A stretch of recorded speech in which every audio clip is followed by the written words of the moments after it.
when we talk about wealth appreciation and who should get taxed, what amount, the fair share argument always comes up with. The problem I have with it is nobody can define what's fair. So let's boil that down to, kind of the main street thing, which is imagine you own a house, you bought it some number of years ago.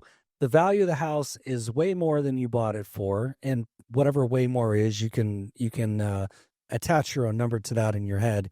But your value is more than what you paid for it. Now imagine that every year when you file your tax return, you have to report what your home is worth.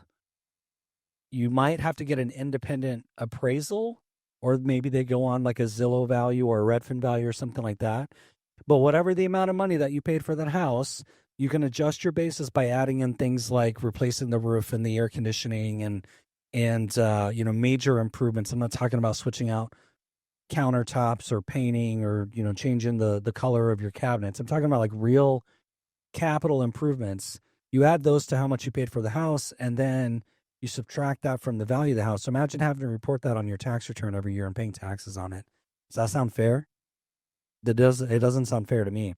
But that's what we're asking people to do, or that's what some people in our country are supporting, that the people who are rich, which again, we need some definition around, should have to pay more, and they should have to pay on unrealized gains. And I think it's a terrible idea.